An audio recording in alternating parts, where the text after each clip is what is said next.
परमेश्वरः गुरु साक्षात् परब्रह्म तस्मै श्री गुरुवे नमः। शान्ताकारं भुजगशयनं पद्मनाभं सुरेशं विश्वाधारं गगनसदृशं मेघवर्णं शुभांगं लक्ष्मीकान्तं कमलनयनं योगिभिर्ध्यानगम्यं वन्दे विष्णुं भवभयहरं सर्वलोकैकनाथं यं ब्रह्मा वरुणेन्द्ररुद्रमरुतः स्तुवन्ति दिव्यैः यस्तवैः वेदैः साङ्गपदक्रमोपनिषदैः गायन्ति यं सामगाः ध्यानावस्थिततद्गतेन मनसा पश्यन्ति यं योगिनो यशान्तं न विदुषुरासुरगणा देवाय तस्मै नमः। वसुदेवसुतं देवं कंसचाणूरमर्दनं देवकी परमानन्दं कृष्णं वन्दे जगद्गुरुं कृष्णं वन्दे जगद्गुरुं। सबों को नमन वंदन। तीसरे अध्याय में चलता हूँ। ओम श्री परमात्मने नमः। श्रीमद्भगवद्गीता अथ तृतीयोऽध्यायः। अर्जुन उवाच ज्यायसि चेत् कर्मणस्ते मता बुद्धि जनार्दन तत्किं कर्मणि घोरे मां नियोजयसि केशव। अर्जुन बोले, हे जनार्दन, यदि आपको कर्म की अपेक्षा ज्ञान श्रेष्ठ मान्य है तो फिर हे केशव मुझे भयंकर कर्म में क्यों लगाते हैं। व्यामिश्रणेव वाक्येन बुद्धिं मोह्यसीव मे तदेकं वद निश्चित्य येन श्रेयोऽहमाप्नुयाम्। आप मिले हुए से वचनों से मेरे बुद्धि को मानो मोहित कर रहे हैं, इसीलिए उस एक बात को निश्चित करके कहिए जिससे मैं कल्याण को प्राप्त हो जाऊं। श्री भगवानुवाच लोके अस्मिन् द्विधा निष्ठा पुरा प्रोक्ता मया नद ज्ञान योगेन सांख्यानां कर्म योगेन योगिनां।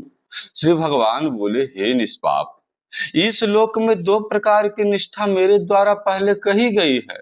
उसमें से सांख्य योगियों की निष्ठा तो ज्ञान योग से और योगियों की निष्ठा कर्म योग से होती है। न कर्मणामनारम्भान् नैष्कर्म्यं पुरुषो श्रुते न च सन्न्यसनादेव सिद्धिं समधिगच्छति। मनुष्य न तो कर्मों का आरंभ किए बिना निष्कर्मता को यानी योग निष्ठा को प्राप्त होता है और न कर्मों के केवल त्याग मात्र से सिद्धि यानी सांख्य निष्ठा को प्राप्त होता है। नहि कश्चित् क्षणमपि यातु नितिष्ठत्य कर्म कृता कार्यते ह्यवशः कर्म सर्वस्य प्रकृतिर्गुणैः। निसंदेह कोई भी मनुष्य किसी भी काल में क्षण मात्र भी बिना कर्म किए नहीं रहता, क्योंकि सारा मनुष्य समुदाय प्रकृति जनित गुणों द्वारा परवश हुआ कर्म करने के लिए बाध्य किया जाता है। कर्मेन्द्रियाणि संयम्य ययास्ते मनसा स्मरन् इंद्रियार्थान् बिम्हात्मा मिथ्याचारस्य उच्यते। जो मूढ़ बुद्धि मनुष्य समस्त इंद्रियों को हठ पूर्वक ऊपर से रोक कर मन से उस इंद्रियों के विषयों का चिंतन करता रहता है वह मिथ्याचारी अर्थात दंभी कहा जाता है। यस्मित्तुन्द्रियाणि मनसा नियम्यारभते अर्जुन कर्मेन्द्रियैः कर्मयोगम् अशक्तः स विशिष्यते। किंतु हे अर्जुन, जो पुरुष मन से इंद्रियों को वश में करके अनासक्त हुआ समस्त इंद्रियों द्वारा कर्म योग का आचरण करता है, वही श्रेष्ठ है। नियतं कुरु कर्म त्वं कर्म ज्यायो ह्यकर्मणः शरीर यात्रा च ते न प्रसिद्धेद कर्मणः। तू शास्त्र विहित कर्तव्य कर्म कर, क्योंकि कर्म न करने की अपेक्षा कर्म करना श्रेष्ठ है, तथा कर्म न करने से तेरी शरीर निर्वाह भी तो नहीं सिद्ध होगा। यज्ञार्थात् कर्मणो यत्र लोकोऽयं कर्मबन्धनः तदर्थं कर्म कौन्तेय मुक्तसंगः समाचर। यज्ञ के निमित्त किए जाने वाले कर्मों से अतिरिक्त दूसरे कर्मों में लगा हुआ ही यह मनुष्य समुदाय कर्मों से बांधता है। इसीलिए हे अर्जुन, तू आसक्ति से रहित होकर उस यज्ञ के निमित्त ही भली भांति कर्तव्य कर्म कर।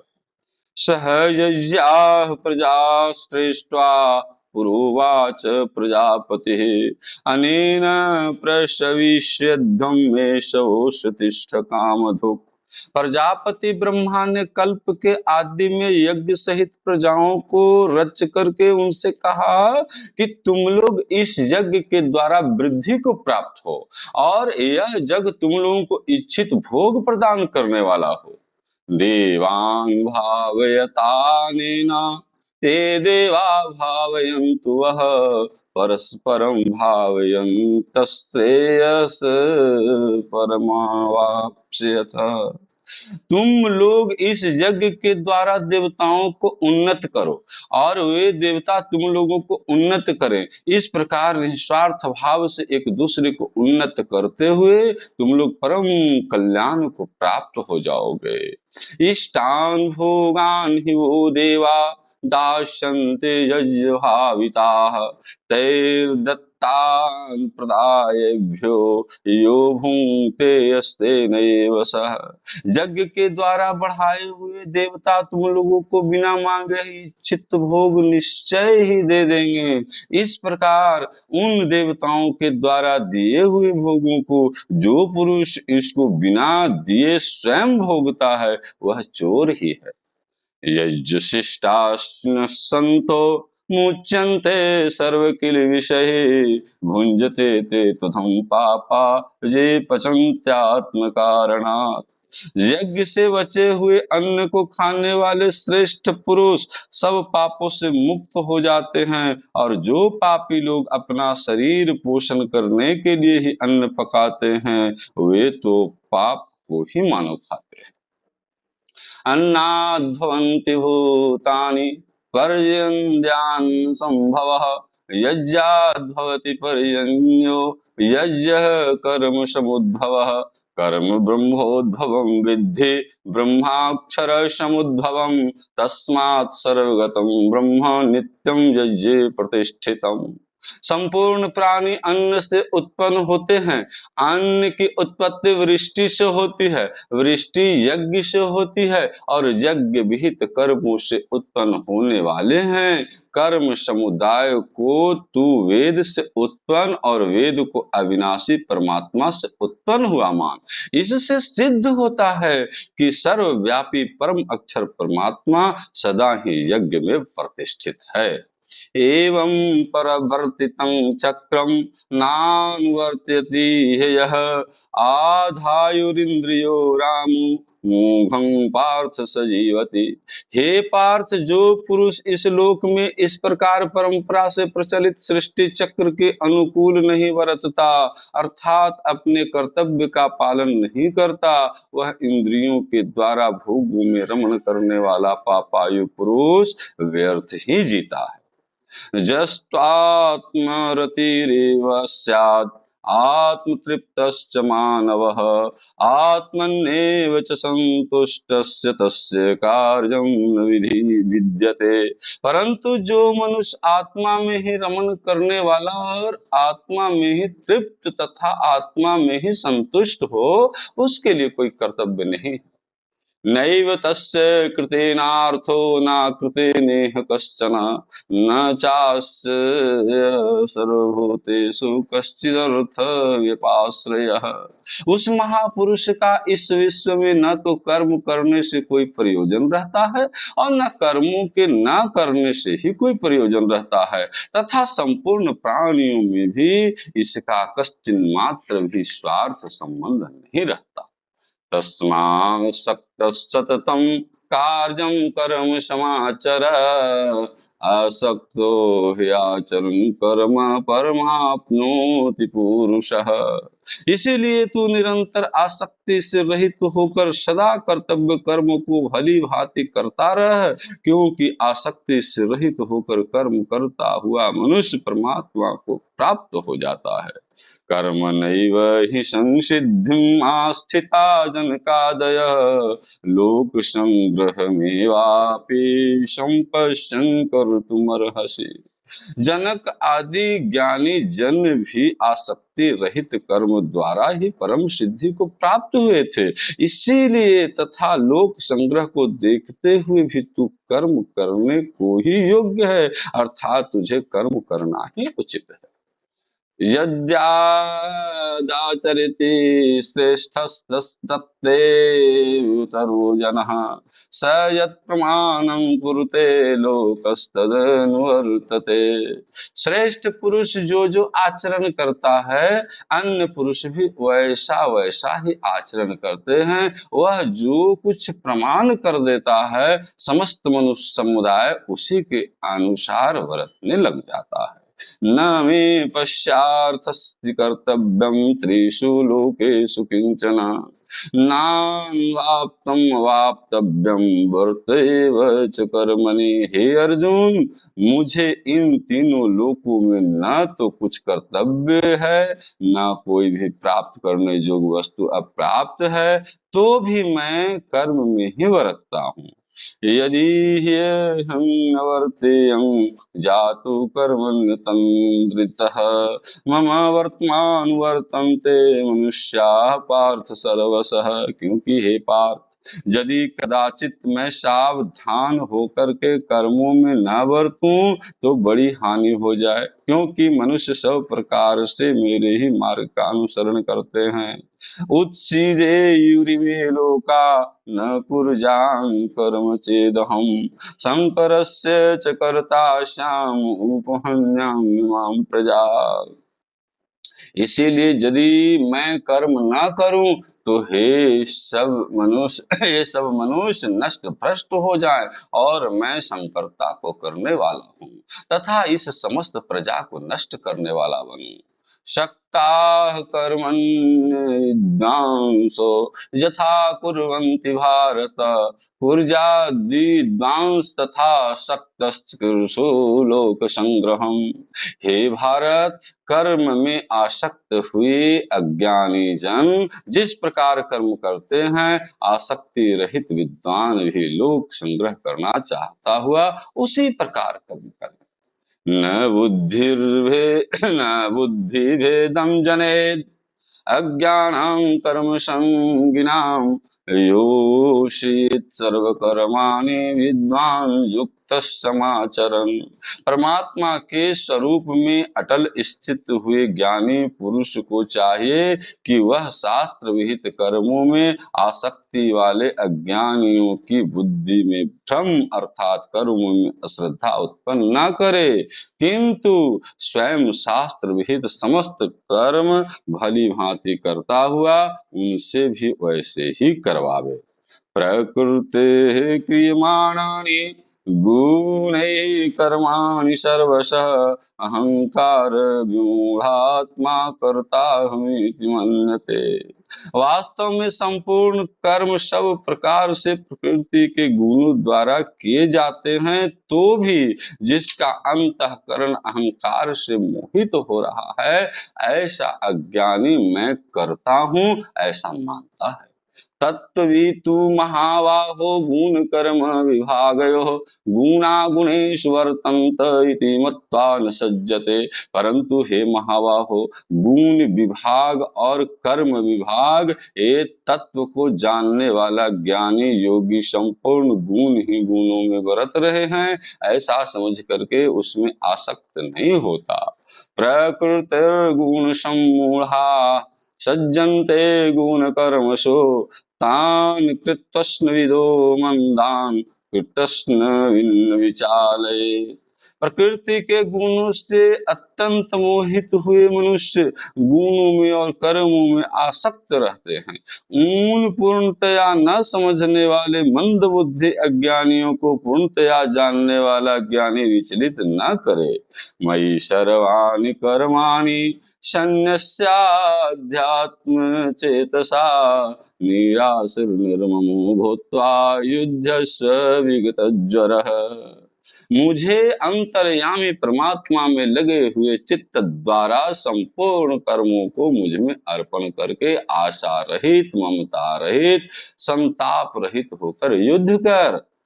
एमे मतमिदं नित्यम् अनुतिष्ठन्ति मानवाः श्रद्धावन्तो सूयन्तो मुच्यन्ते तेऽपि कर्मभिः। जो कोई मनुष्य दोष दृष्टि से रहित और श्रद्धा युक्त होकर मेरे इस मत का सदा अनुसरण करते हैं, वे भी संपूर्ण कर्मों से छूट जाते हैं। जेतेतदं श्रूयन्तो नानुतिष्ठन्ति मे मतम् सर्वज्ञान विमूढांस्तान् विद्धि नष्टान् चेतसः। परंतु जो मनुष्य मुझ में दोषारोपण करते हुए मेरे इस मत के अनुसार नहीं चलते हैं, उन मूर्खों को तू संपूर्ण ज्ञानों में मोहित और नष्ट हुए ही समझ। सदृशं चेष्टते स्वस्याः प्रकृतिर्ज्ञानवानपि प्रकृतिं यान्ति भूतानि निग्रह किं करिष्यति। सभी प्राणी प्रकृति को प्राप्त होते हैं, अर्थात अपने स्वभाव के परवश हुए कर्म करते हैं। ज्ञानवान भी अपनी प्रकृति के अनुसार चेष्टा करता है, फिर इसमें किसी का हठ क्या करेगा। इन्द्रियस्यार्थे राग द्वेषौ व्यवस्थितौ तयोर्न वशमागच्छेत् तौ हास्य परिपन्थिनौ। इंद्रिय के अर्थ में अर्थात प्रत्येक इंद्रिय के विषय में राग और द्वेष छिपे हुए स्थित हैं। मनुष्य को उन दोनों के बस में नहीं होना चाहिए, क्योंकि वे दोनों ही इसके कल्याण मार्ग में विघ्न करने वाले महान शत्रु हैं। स्यान्न स्वधर्मो विगुणः परधर्मात् स्वनुतिष्ठितात् स्वधर्मे निधनं श्रेय परधर्मो भयावह। अच्छी प्रकार आचरण में लाए हुए दूसरे के धर्म से गुण रहित भी अपना धर्म अति उत्तम है। अपने धर्म में तो मरना भी कल्याणकारक है और दूसरे का धर्म भय को देने वाला है।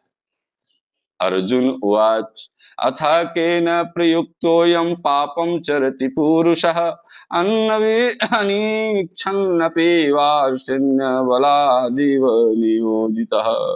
अर्जुन बोले कि हे कृष्ण, तो फिर यह मनुष्य स्वयं न चाहता हुआ भी बलात् लगाए हुए की भांति किससे प्रेरित होकर पाप का आचरण करता है। श्री भगवान उवाच कामेश क्रोधेश रजोगुण समुद्भवः महासनो महापाप्मा विद्येन वैरिणम्। भगवान बोले कि रजोगुण से उत्पन्न हुआ यह काम ही क्रोध है। यह बहुत खाने वाला अर्थात भोगों से कभी न अघाने वाला और बड़ा पापी है। इसको तू इस विषय में वैरी जान। धूमेनाव्रियते वह्निर्यथा दशोर्षो मलेन च यथो वल्लेनावृतो गर्भस्तथा तेनेदमावृतम्। जिस प्रकार धुएं से अग्नि और मैल से दर्पण ढक जाता है तथा जिस प्रकार जेर से गर्भ ढका रहता है, वैसे ही उस काम के द्वारा यह ज्ञान ढका रहता है। आवृतम ज्ञान में तेन ज्ञानिनो नित्य वैरिणा काम रूपेण कौन्तेय दुष्पूरेण नरेण च। और हे अर्जुन, इस अग्नि के समान कभी न पूर्ण होने वाला काम रूप ज्ञानियों के नित्य वैरी के द्वारा मनुष्य का ज्ञान ढका हुआ है। इंद्रियाणि मनुबुद्धिर्स्याधिष्ठानमुच्यते एतैर्विमोह्यते स ज्ञानमावृत्य देहिनम्। इंद्रियां, मन और बुद्धि, ये सब इसके वास स्थान कहे जाते हैं। यह काम इन मन, बुद्धि और इंद्रियों के द्वारा ही ज्ञान को आच्छादित करके जीवात्मा को मोहित करता है। तस्मात् त्वमिन्द्रियाण्यादौ नियम्य भरतर्षभ पाप्मानं प्रजहीनम् ज्ञान विज्ञान नाशनम्। इसीलिए हे अर्जुन, तू पहले इंद्रियों को बस में करके इस ज्ञान का और विज्ञान का नाश करने वाले महान पापी कामों को अवश्य ही बलपूर्वक मार डाल। इंद्रियाणि पराण्याहुरिन्द्रियेभ्यः परं मनः मनस्तस्तु परा बुद्धिर्यो बुद्धे परतस्तु सः। इंद्रियों को स्थूल शरीर से पर यानी श्रेष्ठ, बलवान और सूक्ष्म कहते हैं। इस इंद्रियों से पर मन है, मन से भी पर बुद्धि है, और जो बुद्धि भी अत्यंत पर है वह आत्मा है। एवं बुद्धे परं बुद्ध्वा संतस्तभ्यात्मनात्मना जहि शत्रुं महाबाहो काम रूपम दुरासदम। इस प्रकार बुद्धि से पर अर्थात सूक्ष्म, बलवान और अत्यंत श्रेष्ठ आत्मा को जानकर और बुद्धि के द्वारा मन को वश में करके, हे महाबाहो, तू इस काम रूप दुर्जय शत्रु को मार डाल। ओम तत्सदिति श्रीमद्भगवद गीतासु उपनिषत्सु ब्रह्म विद्यायां योग शास्त्रे श्री कृष्णार्जुन संवादे कर्म योगो नाम तृतीयो अध्यायः। ओम श्री कृष्णार्पणमस्तु, श्री कृष्णार्पणमस्तु, श्री कृष्णार्पणमस्तु। योगेशं सच्चिदानन्दं वासुदेवं व्रजप्रियं धर्म संस्थापकं वीरं कृष्णं वन्दे जगद्गुरुं, कृष्णं वन्दे जगद्गुरुं। हम अभी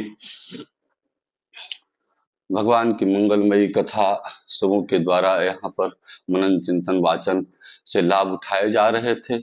अध्याय 3 के इस वाचन पर विचार करें तो अध्याय 3 के क्रम में भगवान ने अर्जुन को ज्ञान के माध्यम से बताने का कोशिश किया है। और इसके पहले के अध्याय में देखें तो भगवान के सामने अर्जुन का विषाद हुआ पहले अध्याय में। दूसरे अध्याय में भगवान ने उन्हें अपने ज्ञान के द्वारा प्रेरित किया, और जब वह ज्ञान अर्जुन को हृदय में उतर गया तो सच माने में उसे यह समझ में आने लगा कि यह संसार नश्वर है, यह संसार की जो भी व्यवस्था है भगवान के हाथों में है। यहाँ न कोई हमसे मर सकता है, न हमसे मारा जा सकता है। जो भी ये संसार में आया और गया उसमें सर्व प्रकार से यदि हाथ है तो वह प्रभु का हाथ है, केवल मैं निमित्त मात्र हूँ। इस प्रकार अर्जुन को युद्ध के लिए तैयार किया गया था। पर यहाँ पर भगवान दूसरे रूप में अर्जुन को लेते हैं, वहां तो अर्जुन को केवल ज्ञान दिया था, लेकिन तीसरे अध्याय में जब अर्जुन प्रवेश करता है तो भगवान इसे ज्ञान की भी बात सिखाने लगते हैं और कर्म की भी बात सिखाने लगते हैं। जब ज्ञान और कर्म दोनों की बात अर्जुन के साथ चलने लगती है तो यहाँ पर अर्जुन पुनः भ्रमित तो होता है और भगवान के साथ एक प्रश्न कर देता है। ध्यायसि चेत कर्मणस्ते मता बुद्धि जनार्दन तत्किं कर्मणि घोरे मां नियोजयसि केशव। यह पहला प्रश्न है भगवान का। और कहता है कि हे प्रभु, आप ये बताएं कि यदि ये संसार में कर्म की अपेक्षा ज्ञान श्रेष्ठ है, मान्य है, तो फिर हे केशव, आप मुझे फिर भयंकर कर्म में क्यों लगाते हैं? कर्म की क्या आवश्यकता है? अर्जुन यहाँ पर द्वंद में पड़ जाता है कि भगवान जो बता रहे हैं कर्म की बात, उस कर्म की बात माने कि ज्ञान की बात माने। इस प्रकार भगवान ने फिर अर्जुन को इस विषय पर विस्तार से बताया कि देखो अर्जुन, तुम इसे समझने की कोशिश करो। तो अर्जुन ने भगवान से कहा कि देखो प्रभु, हम समझने वाले तो हैं, पर आपकी जो वचन है, आपकी जो बात है, मिली जुली है। ये मिली जुली बातों से हमें भ्रमित नहीं करें, इस प्रकार मैं भ्रम में पड़ जाऊं, क्योंकि आप कभी कर्म को श्रेष्ठ कर देते हैं, कभी ज्ञान को श्रेष्ठ कर देते हैं। इसलिए एक बात निश्चित करके मुझे बताइए कि ज्ञान श्रेष्ठ है अथवा कर्म श्रेष्ठ है। इस प्रकार से भगवान ने आगे विस्तार से बताते हैं कि देखो अर्जुन, ये ज्ञान कर्म सभी अपने अपने जगह पर श्रेष्ठ हैं, पर ज्ञान की बात और कर्म की बात करें तो इसमें 31 अध्याय में बात आती है कि ज्ञान मनुष्य के पास है, पर वह ज्ञान ढका हुआ रहता है, इससे उसे समझ में नहीं आता। जिस प्रकार धुएं के अंदर आग रहती है और दर्पण के ऊपर मैल लगा हुआ रहता है, दर्पण पर मैल लगने से दर्पण में उसका चेहरा दिखाई नहीं पड़ता, और राख के अंदर आग रहती तो आग का अस्तित्व समझ में नहीं आता, जब वह हटता है तो फिर समझ में आने लगता है। ऐसे ही कामनाओं के द्वारा हमारा ज्ञान ढका हुआ है। यह कामना जब ज्ञानियों के द्वारा प्रेरित करके हटाई जाती है तो उस व्यक्ति में ज्ञान बीज का उद्भव हो जाता है।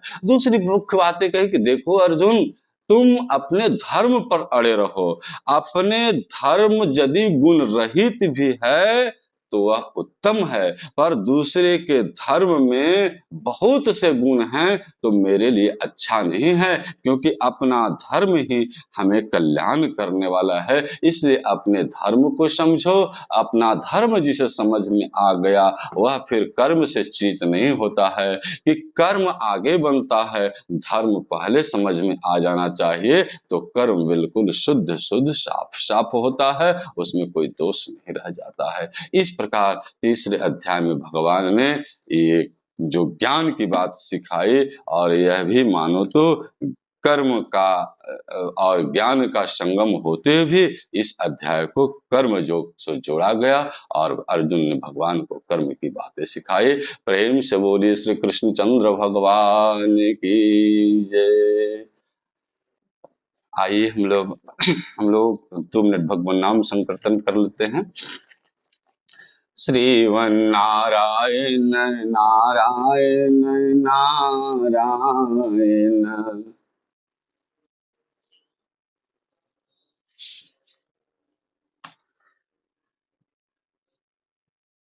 श्रीमन्नारायण नारायण नारायण।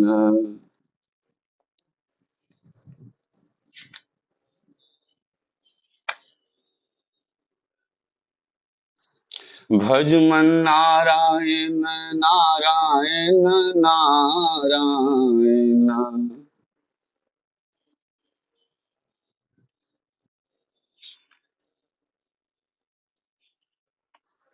भज मन नारायण नारायण नारायण।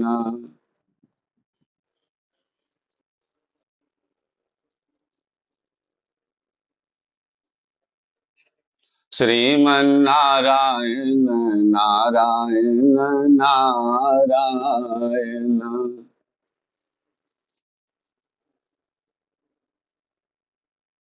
नारायण। एक भजन करता हूँ महाराज जी। उठ जाग मूसा फिर भोर भयो, अवर न कहाँ जो सोवत हैं। उठ जाग मूसा फिर भोर भयो, अवर न कहाँ जो सोवत हैं। जो जागत हैं सो पावत हैं, जो सोवत हैं सो खोवत हैं। उठ जाग मुसाफिर भोर भयो, अवर न कहाँ जो सोवत हैं।